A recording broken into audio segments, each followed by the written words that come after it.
All right, well, good to see everyone, and let's call to order the first part of this agenda, which is the JWB Financial Committee meeting. Chief, would you like to take over? There's no light, so I can't tell if it's on. All right. Anyway, call the meeting to order. We have one action item for business, that is to approve the Finance Committee meeting notes from April 27th. Motion to approve? Motion with a second. Any discussion? All in favor, aye. Aye. Any opposed? Motion carries, and we adjourn the Finance Committee. Thank you, Chief. Let's begin the board meeting. Mr. Butler, could you lead us in the Pledge of Allegiance?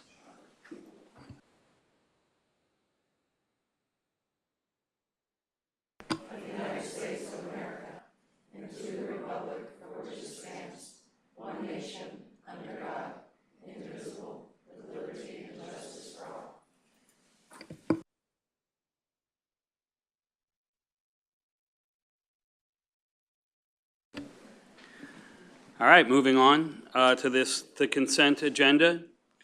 I'm assuming everyone had an opportunity to read it. Do I have a motion to approve? So move. Second. I have a motion and a second. All in favor, say aye. Aye. Opposed, same sign. Consent agenda has been approved. Let's begin now into the action items. Approve capital request for applications RFI budget amendment from FY23 to FY24. Laura, would you like to lead us in that? Good morning. Thank you. Laura Kruger-Brock, Chief Financial Officer. We're here today to get approval for a budget amendment for the capital RFP that was recently awarded.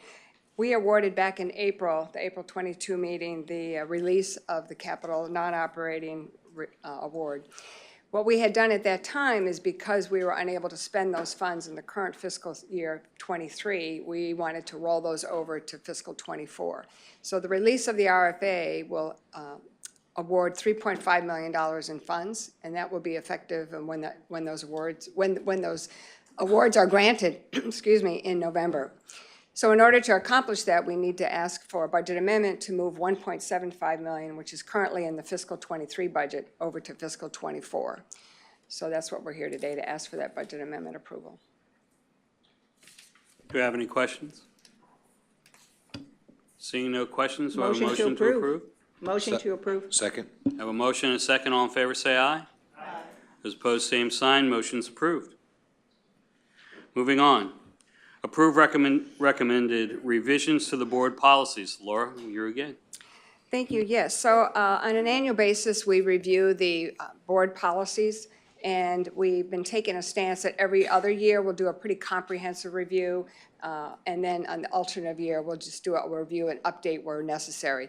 So last time we reviewed the board policies was in September of 22.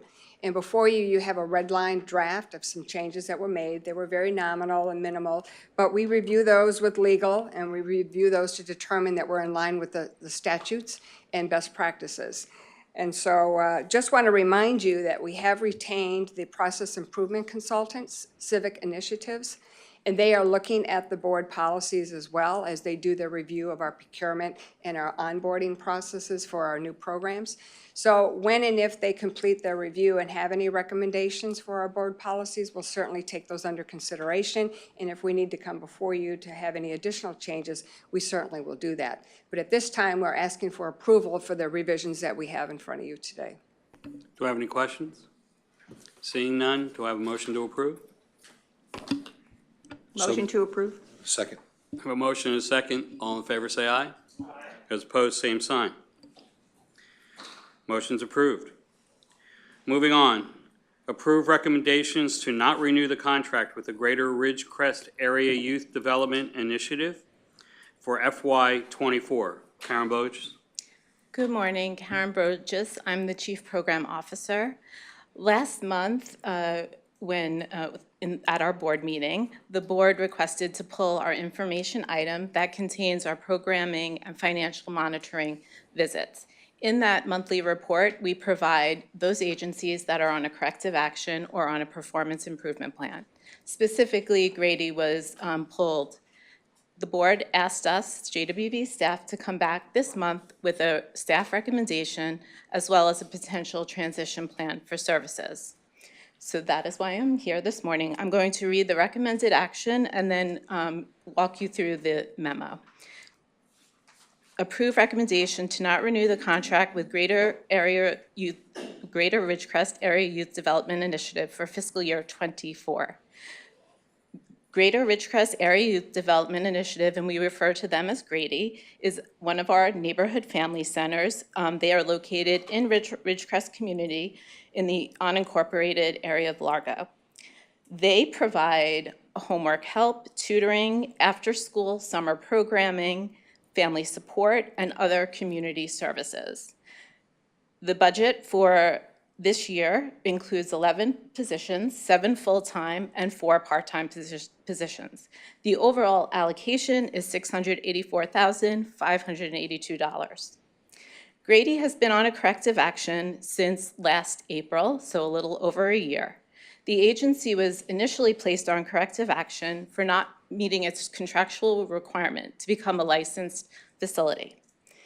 Prior to that, the agency was granted 5 extensions to become licensed due to 2 issues predominantly. One was they were going to potentially have another location, and that plan fell through. The other was construction that's often needed to become a licensed facility, and this was happening during the pandemic when construction, of course, had many delays. The 6th request for a deadline extension, however, was related to the agency having not all of their staff credentialed and cleared through the Department of Children and Families Clearinghouse to be working in a licensed facility, and that, of course, was the final component of becoming licensed. So at that time, JWB placed them on corrective action. Whenever an agency is placed on a corrective action or a performance improvement plan, I myself or executive leadership meets with the executive director or CEO of the organization as well as the board chair. That happened throughout this process, both at the initiation of the corrective action as well as the extensions.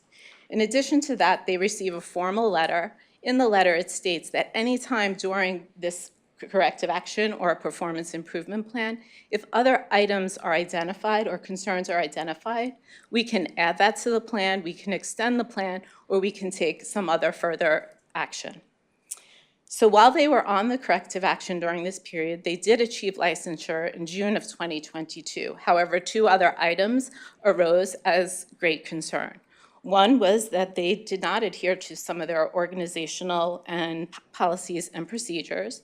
The other is they had key positions that were not being filled in a timely manner. 2 of those positions, one was the program director and the other was the operations manager.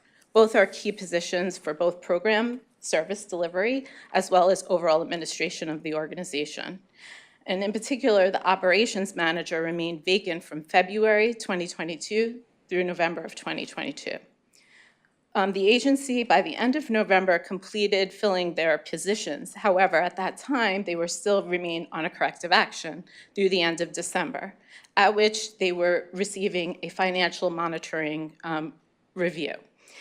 When an agency schedules a financial monitoring review, this is a discussion between both JWB, assigned staff, and the agency. The executive director was aware of the date and selected the date. In regards to that, agencies have to submit a number of documents that are required for that review process, upload them to our system in an organized manner for that review to take place. That review wasn't able to take place in a timely manner because the documents weren't all uploaded and it wasn't in an organized manner. That process was finally able to be completed January of 2023.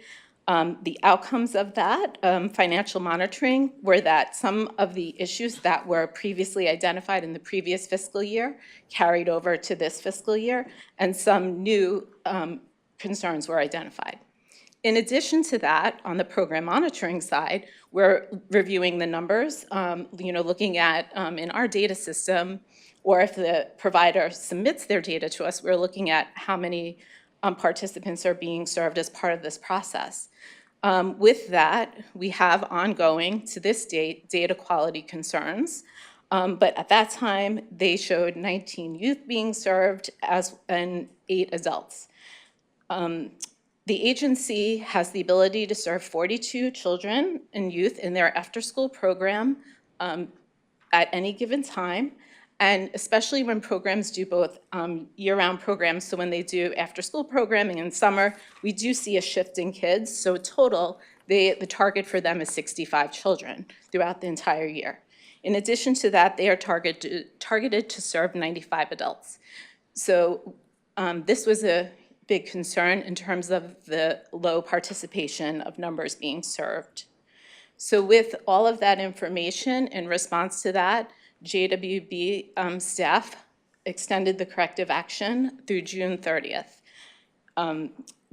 Both myself and Laura Kruger-Brock, our Chief Financial Officer, attended the Grady board meeting in April of 2023 and spoke with the board about all of this process, spoke to them about what occurred at the last board meeting, and we shared with them JWB's staff recommendation that we are not recommending to renew the contract. In addition to that, because most important to all of this is families getting the services they need. And we know that this area in our community absolutely needs critical services. So in talking with the board at that time, sharing with them that I did contact Boys and Girls Club, Y of Suncoast, our club, as well as Pinellas County Housing Authority, because Rainbow Village, where Grady is located, is on the property of Rainbow Village. So talking to Grady and the board and saying that we would like to, if the board approves this recommendation, meet and continue to provide a solid transition plan for the participants that are now attending this program. All of the providers agreed. Today in the room, we have Boys and Girls Club CEO, Freddie Williams. We also have the Executive Director of Pinellas County Housing Authority. In addition to that, we do have Grady's Executive Director in the room, Michelle Wilson, and we have a board member from Grady in the room as well, Wanda McCoffin. So with all of this being said and the ongoing concerns, we are recommending that we not renew the contract for fiscal year '24, and that we will have service providers that are able to provide, and we could transition the participants to. Finally, I just want to call your attention to, each of you have a map at your seat. This map shows 2 pieces. It shows the Grady service area and service providers that are in that area, as well as the Child's Opportunity Index. And when we look at the Child's Opportunity Index, we certainly see a need in this community. Grady, as you can see, has 2 sites. One is completely administrative. The one at Rainbow Village provides programmatic services. Boys and Girls Club is not too far from that location. We also have YMCA of Suncoast that has a site there. 2 of the main elementary schools that Grady pulls from, Ridgecrest as well as Fugit, also have aftercare services at those schools. And then finally, we did place Seminole Middle School on this because that is another site that Grady would like to pull participants from. We currently have an R Club Middle School Academy. So without all that being said, I open up to any questions. Thank you, Mr. Chairman. Karen, thank you for that presentation. Just so I have the numbers right, the target for service in a year is 65 children and 95 adults? Correct. Is that fiscal year? Yes. And so that would be from November 1st to October from October 1st. 1st? Okay. And so that's, how many have they served so far this fiscal year? 19 children and 8 adults? We have, the updated number we have is 20 children and 28 adults since our last board meeting. Okay. And do we know if there's any anticipation of those numbers going up between now and September 30th of this year? I know that the provider would like to increase those numbers. Okay, and I'm sure when we hear from them, they'll tell us about that. And the recommendation is to terminate the funding, but essentially not terminate the funding, but not renew it for the next fiscal year. Correct. So we would continue to fund through September 30th this year. And if we voted to approve your recommendation, you would work to find alternative services for the folks being served at Grady going forward? Absolutely. Okay, those are my questions. Thank you. Any other questions? Quick follow-up question to Mr. Ongst. Was there an increase in children served or adults served since our last board meeting? Yes. Could you tell me what those numbers are? Well, they went from 19 children to 20. Okay. And then they went from 8 adults to 28 adults In the 1 month? in the 1 month. Commissioner LaFell? Thank you, Mr. Chairman. When you talk about the transition period, does that mean since we're funding it until September 30th, that the participants would start on October 1st, or would there be a lapse? There in could be a services? transition before October 1st, because usually for after-school programs, the new school year kind of is the time frame of children ending summer programming and beginning. So, I would like all of the providers to meet together to make sure we're offering, because for families, that's very disruptive if in the middle of the school year, they're going to change programs. So really laying out a plan for families that after the summer ends, that we can begin to transition families into other programs. In regards to family support, that there's less of a time, issue on that. And food distribution, and I think I forgot to mention that, but food distribution is certainly something that is happening and a need in this community, and we would be working with Boys and Girls Club, which we have a contract with in regards to food, and St. Pete Free Clinic, and our Childhood Initiative to ensure that families in this community have access to food. Chief Milliken, do you have? Yeah, so what was the total numbers for the previous year, children and adults served? So the previous year, I know they didn't meet their target, but they served more. I'm sorry, I have, where's Joe? Okay.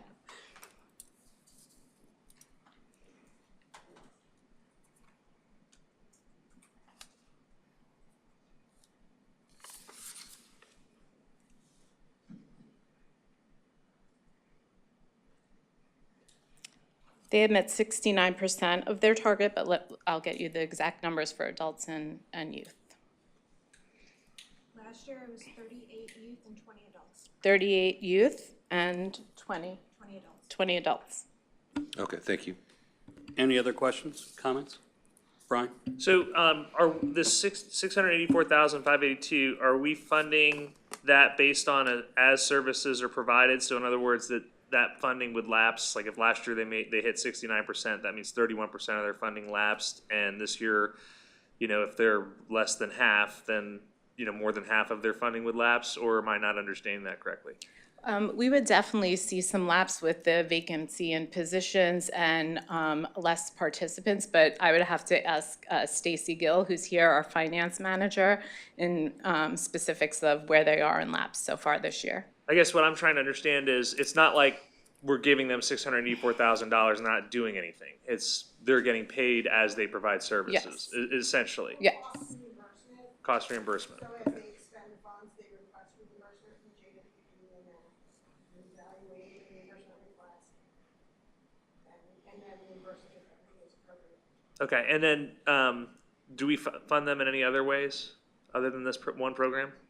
This is the only program we fund them. Thank you. Susan, did you have another question or comment? Chief Milliken? Okay. I have been on this board for a long time, 2015. And in 18-19, somewhere between 2018 and 19, I did visit all of our neighborhood family centers and all of our community councils. And I remember at the time, after a visit to Ridgecrest, I did return to our then CEO, Marcy Biddleman, and express concerns, particularly with what I was seeing at Grady while I was visiting, came back and checked all the numbers. And I guess what I would like to say, since our new CEO has taken on and everything that we heard from your presentation, there has been a tremendous amount of time and latitude given to Grady with the new leadership team to ensure that they had every opportunity to meet performance improvement, corrective action. And this is an organization that, quite frankly, I and some of the former board members have been watching for a very long time and have seen underperformance. And I just wanted to say, this is not something this board takes lightly, but we have been watching this organization for years with some questionable performance and financial management. And I just want to make sure that, to thank the current leadership for their due diligence in giving Grady every opportunity to meet the expectations of our contract with them. Let's not forget, this is a contract for services using our taxpayer money. Any other comments, questions? I would like to concur with what Susan said. I feel the same way. And some other issues I have is they've been on notice for almost a year now, and some of the simplest things, such as corrective actions and policy changes, measures, things that you can sit down and write a letter for, weren't done right away. They were just completed in January. Why would we wait almost a year to start taking action on your corrective action plan? That bothers me a great deal. You know, you're given a corrective action plan, that's kind of your warning notice to get started. And it didn't seem like that was taken, to me, I don't feel like that was taken to heart, and that they should have jumped on it immediately, where they've kind of sat on it for a while. And then as we come closer to where we're at today, that all of a sudden it's a priority to get it done. Just wanted to mention that to the board, that's, you know, I have a little heartburn with that. I'd just like to say that, I mean, I concur exactly with what Susan had said. We've been on this board for a number of years, a number of us have. We have gone through this year after year after year, so I think there's been plenty of time to make corrective action and to take this place. It's been more than that year, right, to do this. It's unfortunate, but we have to do these things or review these things. And that was our policy and our objective as a board, to ensure that measurements are met and that we are, you know, we are serving the community well and utilizing dollars effectively. So I just want to make sure that that's out there. Also, I just want to remind everyone that we did ask at the last set of meetings to have this map put together to show and a look to see what happens if we were to make that decision to stop. Are there other available places? And it's the normal groups that have been out there really doing the hard work that are in that area. I do question a bit about where Seminole fits into this, or, you know, Fugate is close enough, Seminole's a bit further, but they're covered, so. Enough said from my point. Are there any other comments or questions? I would just like to make a comment. First of all, I would like to thank the staff for bringing this to the board. I too have been on the board for a very long time, and this neighborhood family center has been talked about or spoken about numerous of times. It does not, this decision will not be an easy decision because of the children and the families that need to be served. And at the last board meeting, we did question whether or not Grady's board stepped in or tried to do something to help the leader of the facility so that we wouldn't be here. I think I feel a little bit better. I didn't know if their numbers were always low, but it is at least good to see that they had numbers the year before. And my question is, have the families moved out of the area? Is that why the kids aren't being served? Is there some sort of other reason except for management reasons that they're underserving the community? Is there any answer to that? And maybe there's not.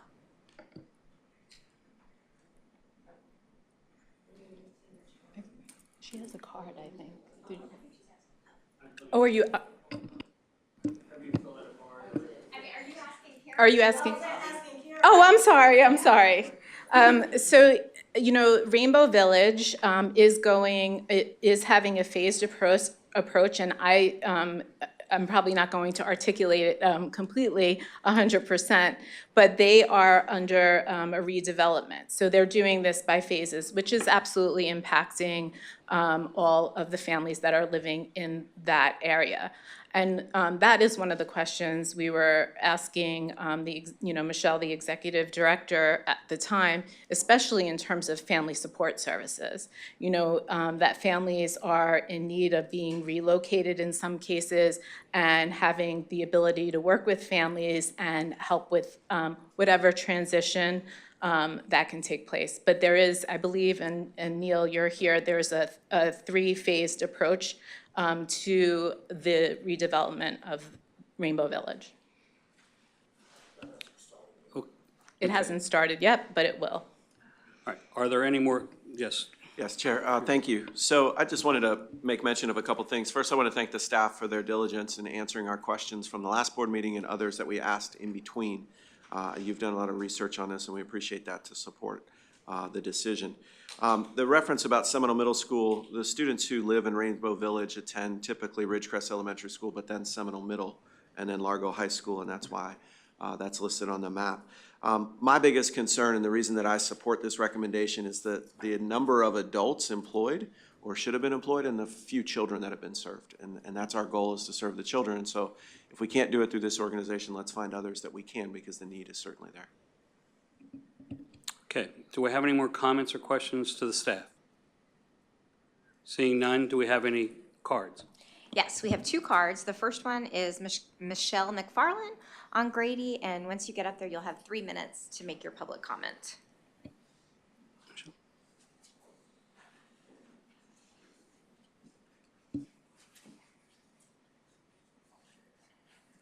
Good morning. I'd like to thank you for the opportunity to comment to the board and to the general public. I would like to say that I have been at Grady for August would be 18 years. And we started off very small, just youth development.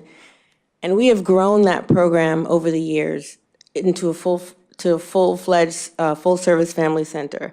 With the funding that we had up until recently, we were funded as a youth development program, but we provided full-scale family services because the need was there and we recognized those needs. I just also wanted to say that in all the years that I have been with Grady, we have never been on any corrective action before the licensing, and I did come before the board last June and did explain some of the barriers that we had.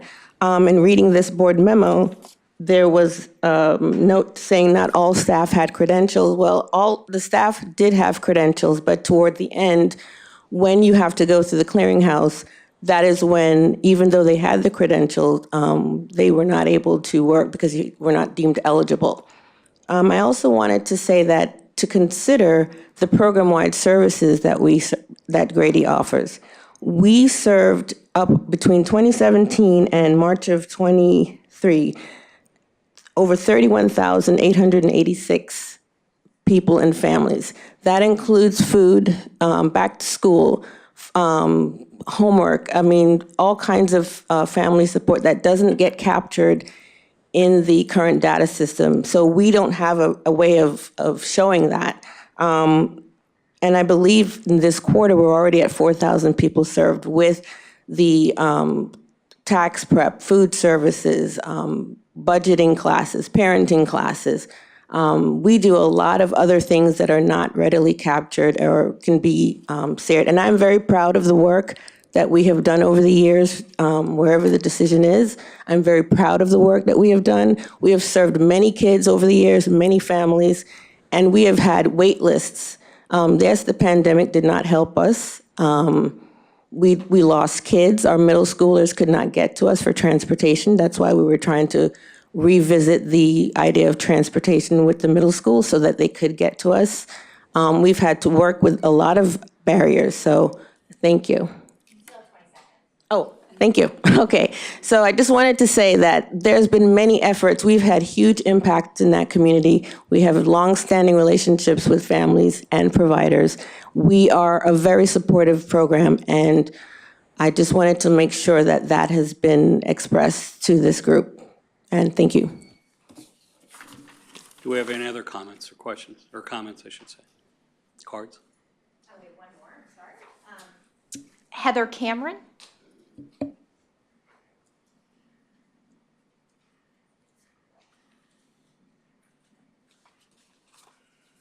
Hello, thank you for the opportunity to speak. As Michelle said, we have served over 30,000 people in various ways and capacities since 2018 fiscal year. When you guys look in Apricot, you see record ID 1, 2, 3, 4, 5, whatever that may be. We see the single mom with 6 kids who has no help, who is trying to figure out the best way not to have her whole life implode in that moment. That's what we see. So we're gonna try and help them in that immediate moment. They do not have that capacity to sit down and take that 30 minutes even to, how do I do A, B, and C? I don't know how to do it.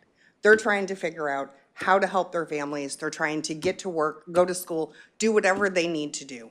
And I know that you're just looking at the numbers, but we serve way more than what you are looking at. And I don't think that credit is being given for that.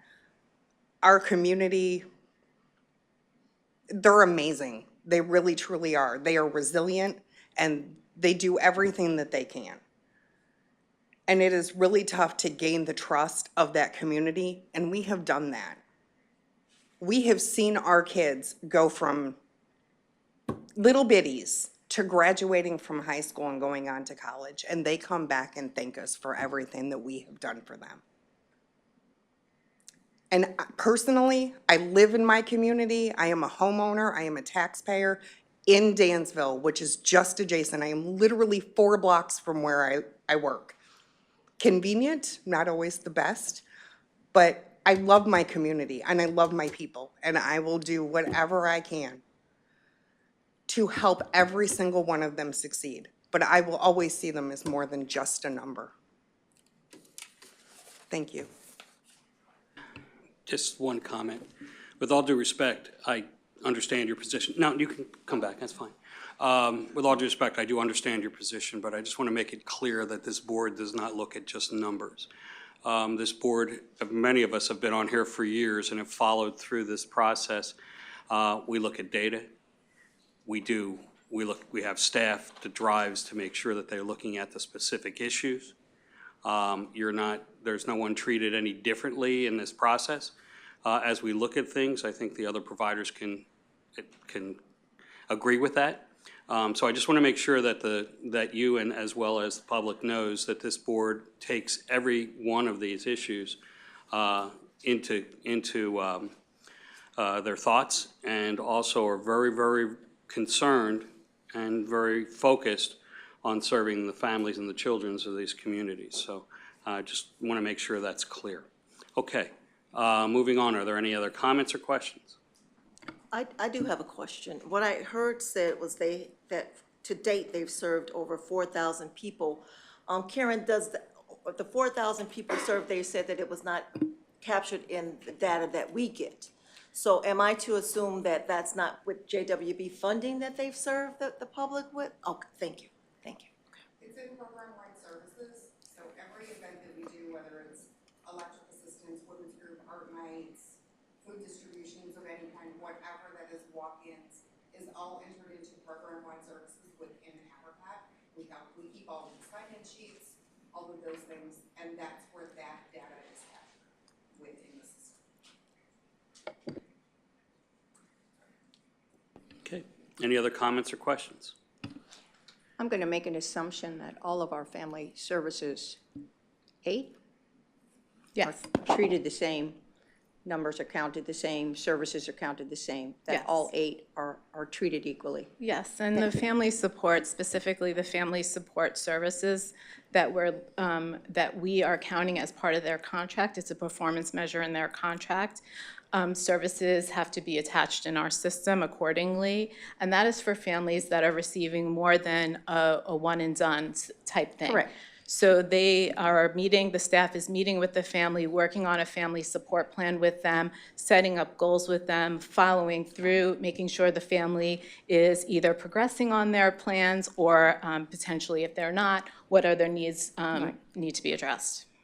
I'm visiting all of them. I made that assumption, but I wanted to make sure. Okay, once again, are there any other comments or questions from the board? Seeing none? Do I have a motion to approve the recommendations of the staff? Move approval of the recommendation. I have a motion. Do I have a second? Second. I have a motion and a second. All in favor say aye. Aye. Those opposed, same sign. Motion's approved. Thank you. Okay, moving on. Approval of the community council appointments. Karen? So I want to introduce our community engagement manager, Yadidis Garcia, and she will do the presentation. However, I want to acknowledge, because we are super proud of her, Yaya just graduated this past weekend with her master's in business administration from the University of Tampa. Good morning, Yaridis Garcia, Community Engagement Manager, and I'm here to introduce to you a new member for the Mid-County Community Council, Fred Green. In 2018, High Point Neighborhood Family Center hired Mr. Green to create and run team programs for the Family Center. In that capacity, he also helped to connect the youth leadership community with JWB, and a year later, he took an additional role as a community liaison and became involved with the Juvenile Welfare Board Children's Services Initiative and as an advocate for underserved teens.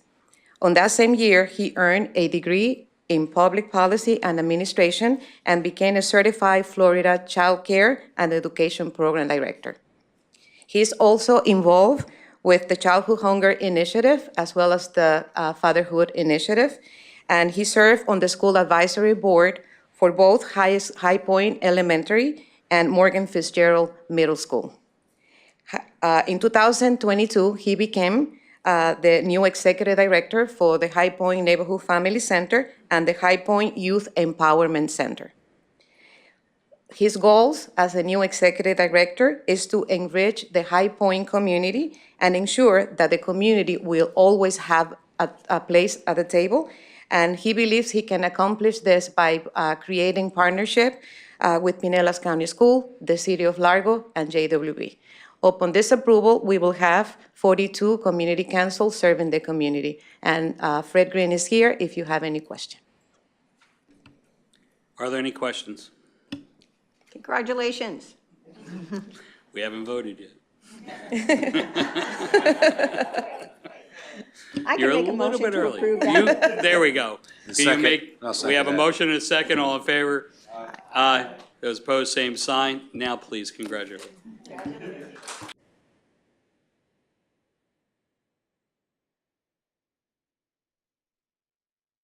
Would you like to say anything? Very briefly say I very much appreciate what everyone in this room does. I'm still learning a lot as I go. I stepped into the position over the summer, and I'm very much looking forward to continuing to serve the children in the High Point neighborhood and community at large. Welcome again, and thank you for your service. Okay, let's move on. We're moving on to the presentations. Assess limited income constraints employed. Alice, basically, is what we're looking at, families. Chief Executive Beth Houghton, please. I just wanted to take the opportunity to introduce Jessica Muroff, the CEO of United Way of the Suncoast. She has been a longtime friend.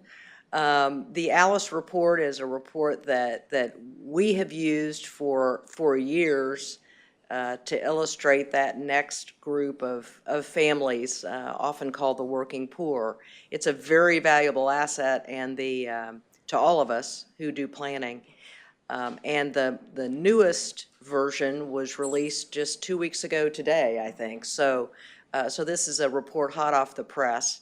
And so with that, I will say, take it away, Jessica, and I think, and then she's got somebody who's her wingman, I think, in case you ask really detailed data questions. Yes, thank you, Beth. It's great to be with you all this morning. Come over, Doug. Doug Griesenauer is our Vice President of Community Impact and our resident ALICE expert. But our ALICE report is something we've done for many, many years. It's an acronym that, as has been stated, Asset Limited, Income Constrained, Employed. This goes beyond the federal poverty line, which is a static number assessed across our country. What's different about, and this is why we created the ALICE report, because we really did want to quantify how many individuals and households were not making enough to afford a basic household budget. So those two links there on the PowerPoint deck, which you all receive, you can dig deeper into this data, look at it across every county in the state of Florida, and really dig deep into Pinellas. We also gave you a printed one-pager of the stats in Pinellas County. There are 8.5 million households in Florida. 3.9 had income below the ALICE threshold. That includes those who fall under the poverty threshold. So when we look here in our region, that's more than 2 out of every 5 households, or over 600,000 individuals, or 45%. In Pinellas County in particular, the ALICE threshold, the number that fall within ALICE is 36%, and then you add on the number that fall within the poverty line, that's 12%, so 48%.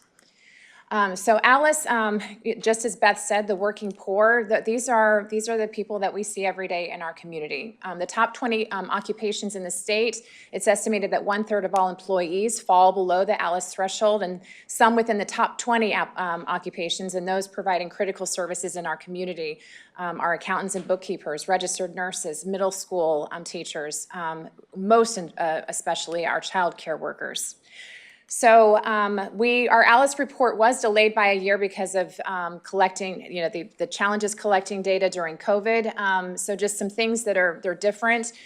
I'm going to call Doug over to get into the more specifics, but at the top line, while Florida has experienced a population growth, wasn't a population growth of strictly those people who might fall above, earn more than the ALICE threshold. We had an increase in the net number of ALICE families overall in Florida. In addition to that, we also had an increase in the percentage. So overall, the trends aren't going in the right direction. And in Pinellas County in particular, the number of individuals falling within the ALICE threshold increased by 5% over the last 3 years. So Doug, take it away to some of the more nuanced pieces to this. Yeah, I'm going to talk about some numbers. So, really when we're talking about our families with children in our communities, they have been struggling most severely by what's been happening recently. What's interesting is that this is 2021 data that we're presenting, and 2021 data actually had a lot of benefits and credits that provided to families with children that they themselves are no longer here. And so I'm going to be presenting some fairly dire information, letting you know that that's with the credits that was presented to families. In 2021, a family of 4 with 2 kids in childcare got about $10,000 more in credits in 2021 compared to 2022. To phrase that the other way, families right now have $10,000 less to get by from 2021 to now. And so what that means is even with those credits, 1 in 4 of all ALICE households with children sometimes are often reported not getting enough to eat in 2022. So those are families that are struggling. We know 1 in every 2 of renter households are cost burdened, meaning they're spending more than 30% of their income on rent. Families are struggling to get by in our communities, and we know that typically when that data comes, data in our minds are dollars for these families, and they're either giving up food, they're giving up rent, they're giving up medication, they're giving up something. Something's got to give. And we see through these data that it really is attracting every area that people are sacrificing on. We also know that it disproportionately impacts some more than others. So single-parent households where the head of households under 25, Black and Hispanic households are all more likely to be struggling than their counterparts. And so this is a chart that everyone tells me never to use in a presentation because there's too much information, and I repeatedly ignore them because it's important. I just want to train your eyes to the third to the right column, 2 adults with 2 kids in childcare.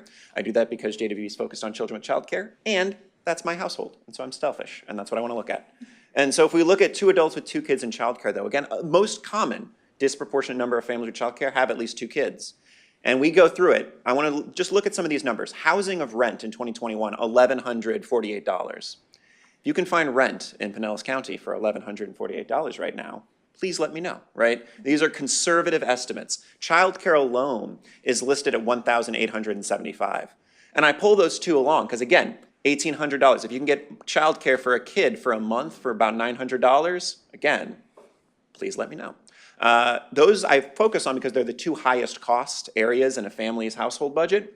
But there's also a whole list of those, and all of them, if you train your eyes to the bottom, add up to costing $83,000 for a family to get by with that $10,000 benefit.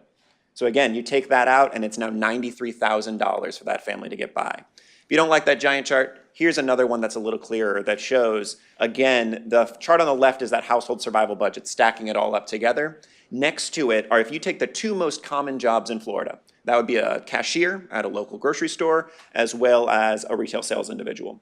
Working full-time, if you look at their costs, even including every single credit that they had, they still were struggling to make ends meet in 2021. And then just for reference, the federal poverty line is on the right, and it's very small. So really quick, I just want to train through a bunch of charts and graphs. I'll go quickly through this just because every single one of these charts is taken from that United for Alice website. I would encourage all of you to go to that website to learn more. But I do want to focus on this one predominantly. It's with families with children struggling in Pinellas County. We, being the United Way that uses the Alice data, pulls from the census. And the census breaks their family household types into married, single female, single male. You all know that there are many more household types in our communities, but just looking at these three from the census, we know that single female and single male-headed households are more likely to struggle than their married counterparts, because of course they are, right? If you have dual earners, you're going to be more likely to be more financially stable. But what I want to draw attention to is in Pinellas County, 37% of all of our families with children are headed by a single-parent household. And so that's important to note because we know that a single-parent household is not an other group that we work with. It's a fairly strong and predominant group in our communities. Those who work in the community know this, but having these data to show it and show the value of focusing on it, I think is very important. We also look at households with age. I mentioned those under 25 are most likely to struggle. That is true, but just being honest, there are actually a lot of households in our community that the head of the household is 25 or under. But if you are, you're struggling. We also know that our seniors are impacted very strongly here as well, 65 or over, and there are a lot of those in Pinellas County. That's important here because a lot of those seniors are caregivers for their grandchildren. And so we do look at a lot of the senior population as a childcare conversation because when those seniors are struggling and those grandparents are struggling, that does impact the children in their care, most often being informally cared for by them. I want to show a graph here, and again, talking about those older adults, because when you look at, this is just a timeline of individuals in Alice broken down by age, we see that very rarely has the Alice numbers gone down across the group, but the Alice numbers in Pinellas County for seniors have increased. There are actually a lot more seniors who are struggling in our community now than before. And that's because a lot of our benefits in America, Social Security, healthcare supports for older adults, they help those older adults not be in poverty, but they don't necessarily help them get to that level of self-sufficiency. And so we do know there's a lot of those older adults who are struggling. And then lastly, we do know our Hispanic and Black households struggle significantly more than their racial counterparts. That's true with poverty. That's even more true with the Alice thresholds that we're looking at here. But again, if anything, understanding the magnitude of the scope of what we're looking at here, right? When we're looking at, for example, our Black households in Pinellas County, 20% of them are below that poverty line. But then if you add in Alice, it now becomes closer to 65%, or more than 3 out of every 5 households struggling with something. And so again, when we talk about these data, we have a lot of charts and graphs, you're able to look at those. But I want to reiterate the fact that our families, and you know this, are struggling with something financially just about any single day. These charts and graphs just show the magnitude of what is going on and helping us understand that when we do this work, we need to have that magnitude in mind, right? The thousands and thousands of families that we are working on, because when we're talking about solutions, they have to be commensurate to that, right? They need to come say, well, we're going to do something about it. How do we do something about it against all of these individuals? And so Jessica, you want to? Yeah, no, thank you for having us this morning. We do cut this data down to the zip code level. And this year we even have some deeper dives into some of the things that Doug just talked about. So we're happy to share that. Everybody let Beth know with your data team as well. But I hope if we can entertain questions, we'd be happy to. Any comments or questions? Yes, Commissioner? Thank you, Mr. Chair. And I really enjoy this presentation every year, although it's not something you necessarily like to see or hear about. But the other thing that is very helpful is the Child Opportunity Index. Is there a way to kind of merge both of them together onto one, like, map? Because I imagine, sure. you know, those areas Yeah. will show that the Alice areas have the lowest opportunity for our kids. Yes, we can definitely do that. Thank you. Any other comments or questions? Seeing none, thank you very much. We Thank you. appreciate it. Thank you. Okay, moving on. Turbo Babies evaluation methodology. Barbara?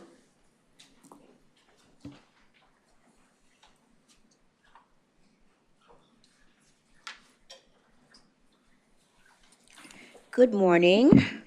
You'll remember a couple of meetings ago, April Putsulu gave you a big overview of the Turbo Babies campaign in terms of its intent and some of its activities and so on. At the end of the day, there is that so what question with all of that activity and investment. And I'm reminded of one of my evaluation gurus, who is Mark Friedman, who talks about results-based accountability. And he asks 3 questions for all initiatives. What is it that you want to do? How much are you going to do? How well did you do it?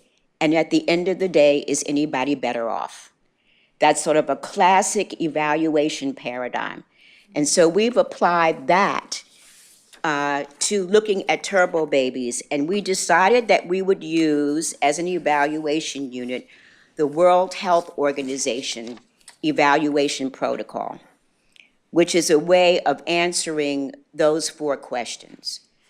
So the World Health Organization, as you might imagine, is in the constant business of doing community outreach, engagement, and behavior modification initiatives. They're always trying to improve public health. So it's working with the community to understand, change behavior, and look at indicators as to whether things are getting better.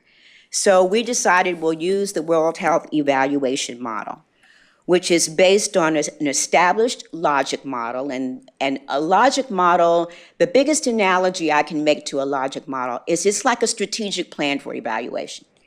The logic model helps you determine what do you want to do, how are you going to do it, how much are you going to do it, what are you going to measure to look at your progress and your outcomes. All those things are structured in a logic model. In some ways, we've asked the same thing in our strategic planning process at the programmatic level. So this is like a logic model, like a strategic plan for evaluation. It's based on an established model that outlines the campaign goals, what steps are needed to achieve these goals. It helps to understand that complex projects, there will be assessments on individual steps and how each of these steps can contribute and support to the desired impact. So the thing is, have in mind what those critical steps are before you start taking them. The other is that the model allows for flexibility through regular review of strategies to determine if they are impactful, and it allows for making strategic adjustments when needed. I wanted to spend some time on this because very often people who've taken 1 or 2 research courses, and I'm sure that probably is most of you in the room, as you might painfully remember, are really trained on a classic experimental design model, where you have an exposure group, a control group, you have a tightly molded protocol, and you don't want to change anything in that protocol because what you are testing is the validity of that protocol. That's a controlled experimental design. That is not what this is. This is an evaluation of an ongoing strategy, and it almost requires you to do midpoint checks and make modifications as needed. So if we have outreach and engagement strategies that we see in 3 months from the feedback are not working, we're not going to continue those because they were part of the original design. we're going to make ongoing modifications so that we can increase the probability of our success as we move along. There are 3 phases in this evaluation plan: formative, midpoint, and summative. And I'll speak to those a little bit more. So this is the Turbo Babies logic model. It looks at inputs, activities, outputs, outcomes, and impact. And you can see that there are bullet points under each of those headings which define the components that relate to it. Inputs are basically the resources and expertise that you bring to the initiative. In other words, what are you putting in to really make this initiative successful? So we have the Turbo Babies website. We are continuing to work on strategic partnerships. We are engaged in partnership trainings in the elements of Turbo Babies and how they can then transfer that to their staff and the families that they serve. The campaign materials and advertising, and we have a special relationship with Evera Health, so we are doing medical staff training as well. So if you're thinking of a recipe, these are the ingredients that you're putting in the beginning to get started. In terms of activities, we have community events and street teams, education and engagement during well baby visits at Evera Health, for example. We have pit crew bags, which can be passed out at community events and to clients who are part of programs that we fund, which have all of the training material and the guidance material that we have for parents. We're connecting parents with resources, including the microsite, which is Evera Health. Our outputs begin to tell us, all right, this is what you put in, this is what you're doing. The outputs are a way of quantifying those efforts. So look at outputs as a way of quantifying your activities. So we're going to look at the number of in-person education sessions. We're going to look at the number of developmental screenings. We're going to look at the number of partners and medical professionals who are trained. We're going to look at social media and website interactions, so we'll be looking at hits and requests and things like that from our website that let us know that people are paying attention to the content and are requesting information and resources. We're going to look at the number of community engagements, and we're going to look at media marketing outreach. So when we ask the question of how much are you doing and how well are you doing it, these outputs in the related data begin to answer that for us. Now, the other big question is the so what question. How do we know that this campaign is making a difference? Outcomes tend to be somewhat shorter in duration. So we're really thinking of this campaign right now as like at least in this development and implementation stage is like a 5-year window for design, upscale, looking at midterm, and then beginning to talk about ultimate impact. So outcomes are shorter term results. So think of those in terms of what can happen in year 2, 3, even maybe 4. Impacts are the final question of, is anybody better as a result of what we're doing? So in terms of outcomes, we're looking at increased awareness of critical developmental milestones. A lot of the Turbo Babies education is to let parents know what are critical milestones and how you can assess those milestones. Increased knowledge and application of early childhood principles. These we will be getting from interviews with families and feedback from families and provider assessment of what they observe in the families. Increased parental confidence as their child's first teacher. Increased developmental screenings, and increased enrollment in early learning programs. So we're looking at those as interim measures as we're scaling up the initiative. And then finally, in terms of impact, which we'll start looking at in year 4 and 5, will be children age 0 to 3 will meet their appropriate developmental milestones. Babies' natural drive to learn is going to be supported. Children needing developmental support receive the necessary services. Children are enrolled in early learning programs, and ultimately children are ready for kindergarten. So those will be the long-term impacts that we'll be looking at. So there, let me just briefly talk a little bit more about the phases. So phase one is, as I said, is the assessment of activities, partnerships, and training. What are we doing to promote and get this campaign up and running at the community level? So you see examples in this slide that focus on activities and training. It helps us establish some baseline data points. Where are we in the beginning? What can we track as we move along to know that engagement and responsiveness is being observed? When we look at those data points, we may decide, for example, do we need additional strategic partners or different type of strategic partners than those that we've already engaged? Are the trainings providing the appropriate information and reaching desired audiences? So we will be looking at that and documenting all of that. And this goes on throughout the campaign and will be reviewed approximately every 6 months. The second phase is the assessment of evaluation and outcomes.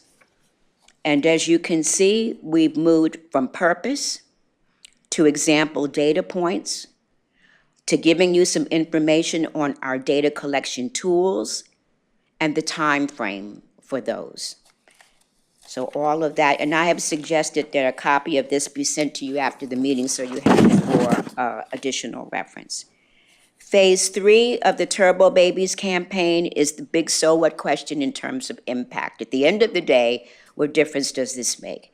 And that doesn't mean to suggest that the Turbo Babies campaign will end in 5 years. It's just that we should have a much more refined protocol and product and assessment system that we have developed in the preceding 5 years. So it will keep us moving forward, and there still may be other lessons to learn.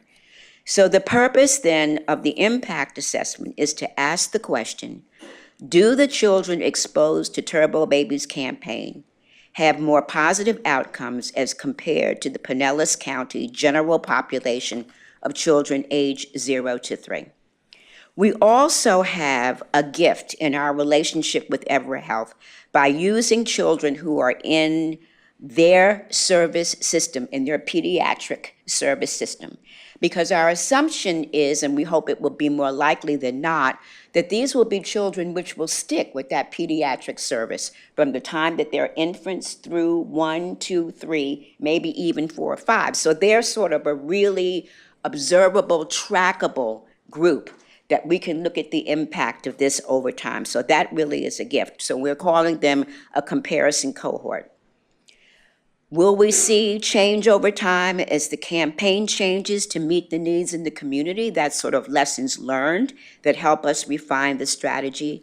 And we'll use the findings from the phases 1 and 2 to understand better the impact of the campaign. So as I mentioned, we're thinking that this will probably happen over a 5-year period. So before I open the floor for any questions or concerns, I want to acknowledge the assistance of Joanne Delernia, who is our Associate Manager in Evaluation, for helping me pull this PowerPoint together. Joanne? Any comments or questions? Oh, so Joanne's going to come and speak to us, or? Yes. No? Okay. Just making sure. I mean, between the two of us, any comments or questions? Let me start. Yes. Overall, I think the plan is excellent. I think you've done a fantastic job.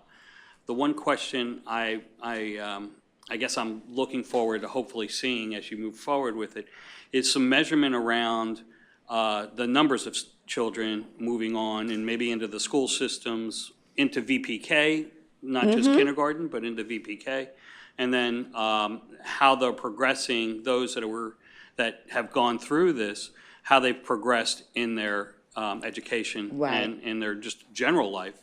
And hopefully we can gather some information around that area. And I think the Everett cohort will help us a lot with that, because I think those children will be there for, first of all, they're trackable. The biggest problem, as you know, with exposure and working in the community is kids leave, their families leave, they move around, these demographic shifts.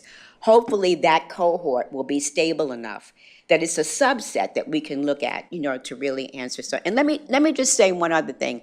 I think it's important for us to understand that initiatives like Turbo Babies are contributive as opposed to causative. If you asked me, could you absolutely individually prove what the effects of Turbo Babies are, I would tell you no. It's too many other things going on and too many other factors in the lives of these children. But what we can look at is, do we see incremental gains? That the more we get out and the more the children and their families are involved in Turbo Babies, their results are better. It doesn't mean that we can say Turbo Babies was the only thing that accounted for it. So I just wanted to, because ultimately I usually get a question like that, so. But also, we can, you can track the number of hits into the websites. That's that are right. showing if we're Exactly. increasing the awareness of Right. what's going on. Exactly. We will also have surveys of people who come to our community trainings. We'll have surveys from our provider partners as to what they're seeing in terms of their own learning and what they're transferring to the families as assistant coaches to us in doing that. We will have a lot of very interesting data that we will be trending over time. But I think the main purpose is to look to help us decide which of our strategies are the strongest and invest more heavily in those. And then some of the things we might initially have invested in that are not as helpful, we might want to let go. I have no problem with that. I think putting investment in the strategies that are working the best. Any other comments or questions from the board? Seeing, Susan? I just think from beginning to end, Turbo Babies has been rolled out in such a professional manner.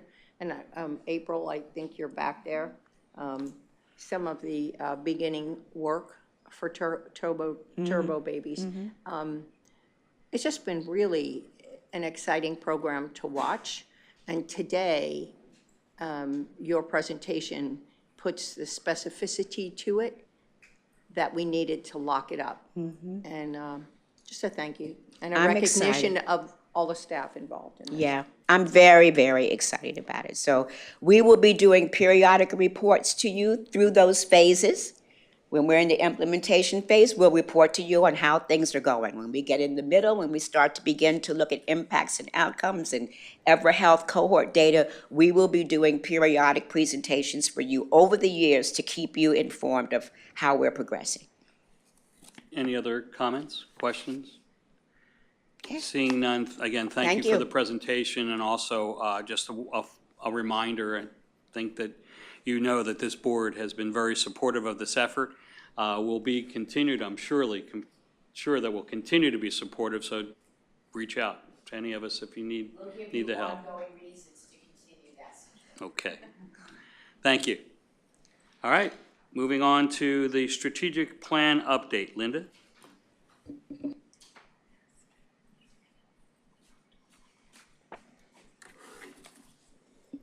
Barbara's a little shorter than I am. Good morning, Linda Leedy, Chief Administrative Officer. And today I will be reviewing JWB's progress towards successfully achieving our 5-year strategic plan goals. This report is through March 2023, which is exactly the halfway point of our 5-year plan. We're kind of hard to believe that we're halfway through. I remember on the Teams call, we were putting it all together. So on your screen, we've just outlined our strategic result areas and the goals described by the board for each one of those areas. And then at your seat, we have printed out the goals plus the strategies. And you can see that we've reformatted it such that it now fits on one page, albeit a long page, but it's on one page. You may recall that as we were nearing the end of year 2, we asked staff to comprehensively review the plan to see if there were things that were in it that we had decided weren't feasible, we weren't going to do anymore, and if there were things that we had initiated since the plan's approval in 2020 that needed to be added.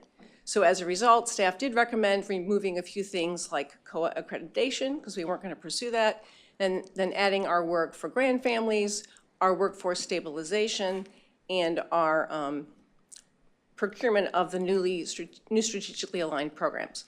So those recommendations were brought to the board in October, and they were approved, and so now they are incorporated into the plan.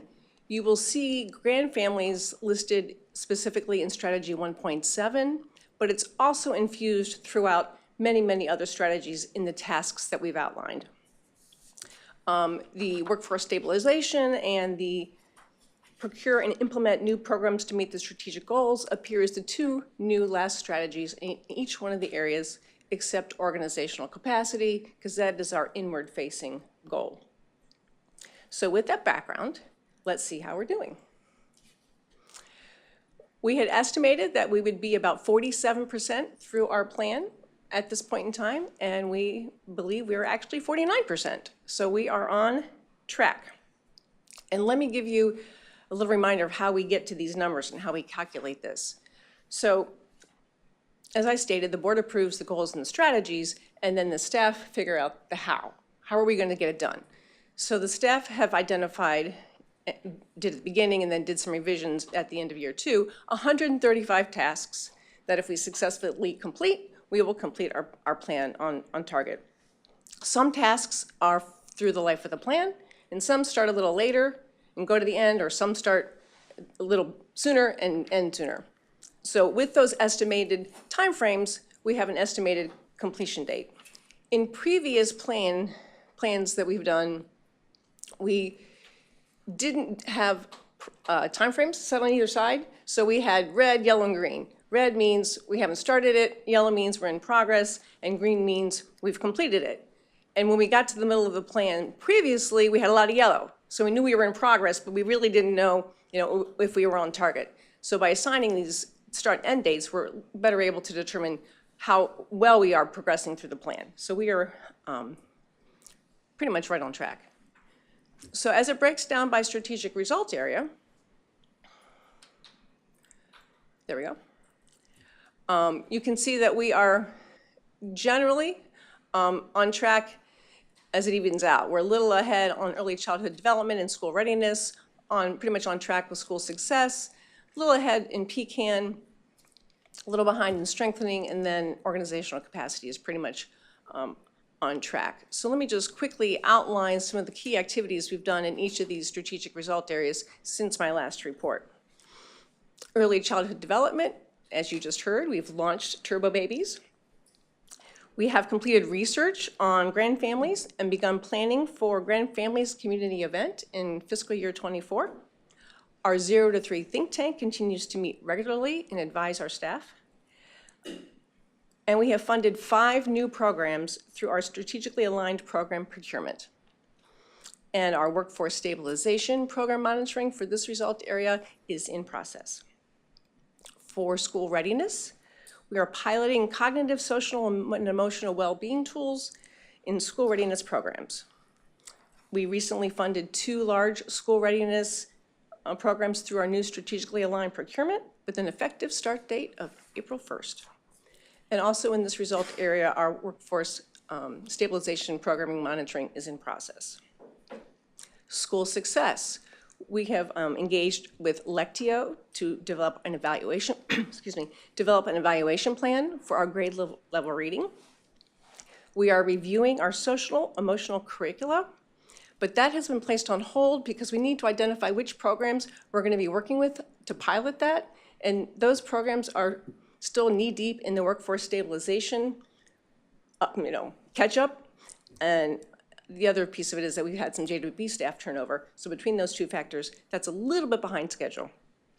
And our data analysis of effectiveness of school success programming is on hold as changes to the school district's testing, assessment, and scoring are occurring. And we did not have any new programs funded through our large strategically aligned procurement process in the school success area. Prevention of child abuse and neglect. This is a huge area. We have lots of stuff in our prevention of child abuse and neglect strategic result area. In the last 6 months, we've had our Sleep Baby safely recognized by the state as a best practice and is being funded and replicated in 8 counties throughout the state. Our FSI Connect model that we're using with PEMS as opposed to 2-in-1 is really serving our families better with better connections and more timely referrals. We constantly monitor our FSI system utilization to see if we're on target, And as you heard from us last month, we came forward with a request for additional funding because we are going through that pool faster than we ever have. And we did fund 4 new programs through our new strategically aligned program procurement in this area. Strengthening communities. Our NFCs have received training on turbo babies and grand families, and they are in the transition process away from the ASO. So it's been a pretty heavy lift, and our team has been supporting them, but that's taking a good part of the NFC administrative time right now. We have integrated community council members into our network providers and community partners who are prepared to respond to future emergencies. We're now more pieces and parts of that whole network. We've included community members in our new strategically aligned program procurements. Our Childhood Hunger Initiative created an advocacy committee, and they've all been trained, and they are now meeting monthly. Our JWB evaluation work in this particular results area, and actually throughout some of the others, is a little behind because we have had some JWB staff turnover within our evaluation team. And we did fund 1 new program in the Strengthening Communities area through our new strategically aligned program procurement. Finally, with organizational capacity, we're pretty close to being on target. We're a little behind because we still have not procured a new accounting system. Our team has been working diligently. We had a consultant, and they have now identified that we want to use a specific Microsoft product that will integrate nicely with the rest of our systems. And we'll be coming forward with an RFP request to release to the board in July so that we can identify a vendor who can implement and provide the necessary licenses. And lastly, our process improvement consultants have been busy at work and interviewing, meeting with staff and reviewing documentation, and they will be presenting reports to us shortly.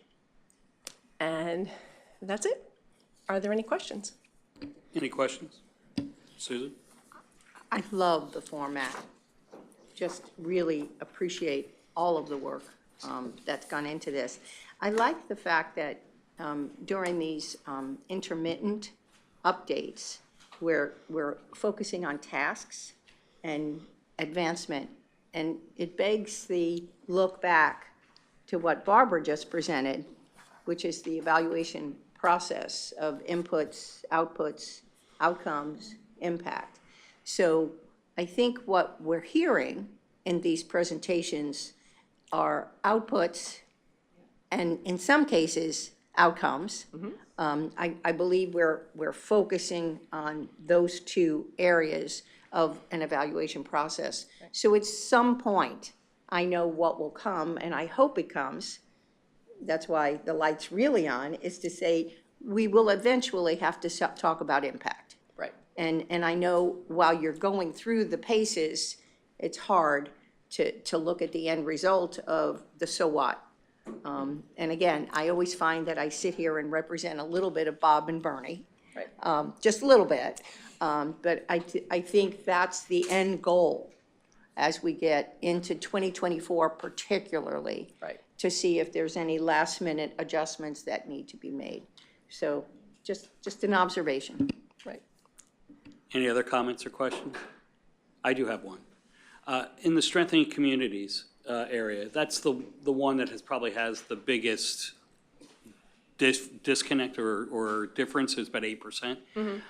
Is that strictly because of staffing, or what's really causing that? Everything else is fantastic, and that one just kind of stands out at me. Well, the NFCs are really, like I said, this transition out of the ASO model that JWB has been supporting is big. Getting their own auditing firm, doing their own financials, and so our team, our staff have been meeting with them, and they're really focused on that part of it. And then one of our objectives was to, and I'm probably not the best person to speak to it, but to do some evaluation of the family support processes that are happening within the neighborhood family centers, and that's a whole new, sort of like what Barbara's talking about for turbo babies. It's a new development of an evaluation concept that just hasn't been gotten to by our staff because they just haven't had the capacity. All right, well, that makes sense. Thank you. Any other comments or questions? With that, thank you, Linda. All right, let's move on then to our Chief Executive Officer's report. Thank you. On April 17th, we had a variety of things going on that JWB was involved with. The first slide there. I had the pleasure of serving on the panel of judges for the AKA, or Academy Great Debate event at the Palladium. More than 25 middle school and high school students participated and were also awarded scholarships. Participation in the Great Debate offers these students the opportunity to learn how to think critically using the art of debate, and requires the scholars to learn effective communication and public speaking while improving their critical thinking skills and their problem-solving abilities. The Academy is a youth development and mentoring program funded by the Youth Development Foundation and JWB, and the 25 youth presenters were really exceptional in their delivery. I'm sure many of you have had these kinds of opportunities, and it always just sort of blows you away how capable the young people are. So it was very uplifting. Literally at the same time, there was another JWB event that took place, this one on the SPC Seminole campus, where nearly 100 youth and collegiate athletes, coaches, and parents gathered for a conversation about self-care and mental wellness aimed at preventing youth suicide. This is part of our ongoing series to grow hope. The most recent Youth Town Hall featured keynote speaker Dr. Lee Dorpfeld, Director of Sports Psychology for University of South Florida, plus a panel of area athletes and coaches who shared their experiences, strengths, struggles, and perseverance. We applaud those who courageously shared their stories and insights to motivate and inspire others. While I obviously wasn't present there because I don't teleport, I know, given previous town halls, it's just remarkable the authenticity of the young people who participate on panels and how helpful it is to both the youth in the audience, but also the adults in the audience to hear from them. So this well-attended event was sponsored by JWB's Children's Mental Health Initiative, Zero Suicide Partners of Pinellas, St. Pete College, and the University of South Florida. Another very impactful event in this series to combat youth suicide and lift up the youth voice. We had, and many of you were there. Do you see yourself? No. On the last Friday in April, nearly 600 people gathered to help JWB celebrate those who consistently put children first, and we packed the Coliseum, as you can see. A special thanks to members of this board who joined legacy members as honorary hosts for this inspiring event, brought your friends and others to the event. This was built around the theme of Imagine. The 2023 awards luncheon was a very uplifting event as we not only recognized our 4 Kids First winners, there we go, yay, but whom we've acknowledged here in previous board meetings, but we also heard the 3 Spence Education Award winners share their educational goals and big dreams for giving back, which brought the crowd to their feet for a standing ovation. We also named our second ever Dillinger McCabe Putting Children First Leadership Award. If you weren't in the crowd for the surprise reveal, I can tell you the audience waited until they probably figured it out with bated breath to hear the winner's name, and then exploded in applause when they heard our board chair name Ray Hensley of the Florida Department of Health in Pinellas and the 2023 Dillinger McCabe Leadership Award winner. His decades of leadership and dedication to young children and their families is undeniable and unmatched. And I think anyone who knows Ray knows that, one of the first words you would put to him is humble. And as he got up, he said, "I'm so humbled." And he obviously was shocked because he's not in the limelight in the community as some folks may be. But he just has continued to make a huge difference in the early childhood space for his entire career. And to say he goes above and beyond is an understatement. So it was delightful to see that. So thank you all again for helping to make that event a real success. I wanted to just mention the Community Alliance meeting which is the group of community members who provide commentary, connections, a little oversight to the juvenile welfare system. At its last meeting, JWB received a significant number of accolades, in particular for funding of new programs in the prevention of child abuse and neglect space. And so both the providers who were there, who were excited to be undertaking those new programs, as well as the lead agency, FSS, were incredibly grateful, and I mean, our name kept coming up again and again and again, which is always nice. And then on Tuesday, and as a member of the Pinellas Integrated Care Alliance, or PICA, leadership team, which is comprised of our county's mental health funders, I had the privilege of being a part of the Mental Health Awareness Month proclamation before the Pinellas County Board of County Commissioners. And I had, a minute in the mic, so I didn't let that go to waste. And I highlighted JWB's work to integrate behavioral health services within pediatric practices.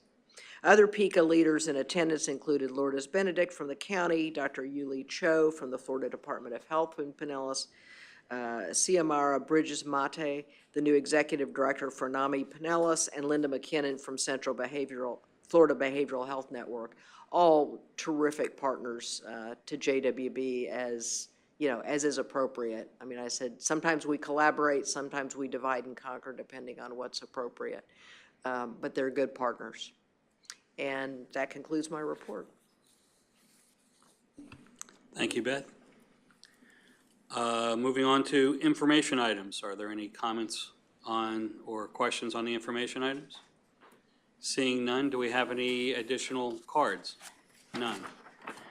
We come to that time. Mr. Butler, it's been a long time since you've had the opportunity, or we've had the opportunity to hear you present our anniversaries. Would you please do that? I will try my best. Okay, Amanda Anderson, 1 year. Okay, Cindy Matson, 2 years. Laura Brock, 3 years.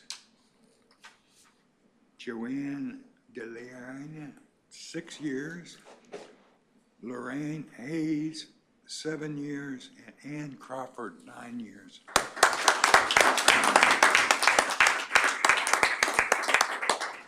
And my voice, I promise, will get better down the road. Well, you did a great job. Thank you.